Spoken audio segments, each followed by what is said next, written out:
sa Manhattan. Sambuan walang kwentuhan, sambuan walang sundutan. Pagbalik sa Manila, ako ay nananabik. Mabaliw-baliw ako sa kanyang mga halik.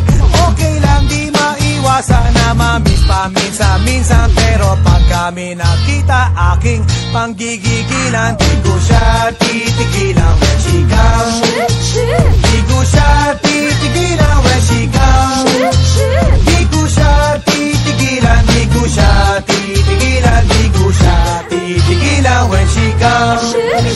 Ang ganda ng aming samahan at walang nanlalamig. Mas basa mag-asawa ang aming dinadaig. Araw-araw kwentuhan, araw-araw kibuan, araw-araw yugyugan, araw-araw sundutan. Pero di ka nais-nais ang isa niyang dahilan. Ang kanyang buong pamilya pupunta sa Thailand. Wala akong kakwentuhan, wala akong kasundutan. Kaya ang aking guwan matamlay isang buwan. Sa pagbalik sa PI, gusto lang naghihintay.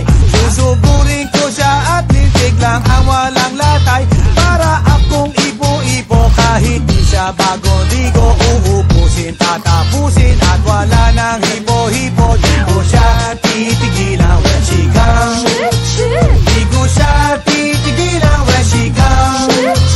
Di ko siya titigilan, di ko siya titigilan, di ko siya titigilan when she comes. Di ko siya titigilan when she comes. Di ko siya titigilan when she comes. Di ko siya titigilan, di ko siya titigilan, di ko siya titigilan when she comes. Kala ko ay okay na at wala na bang aberya, nang bigla siyang pag-aralin sa London ng nanay niya. Magmamaster siya sa England, 1 year siyang mawawala. Gusto ko man siyang pigilan, na akong magagawa. San taon siya mag-aaral, ang lungkot ano ba yan? San taong walang kwentuhan at wala ring sundutan.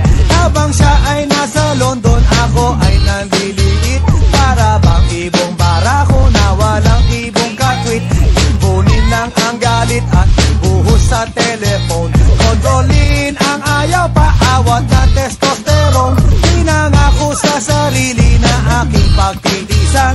Pag nakita muli kami ay wala nang awatan. Di ko siya titigilan when she comes. Di ko siya titigilan when she comes. Di ko siya titigilan, di ko siya titigilan, di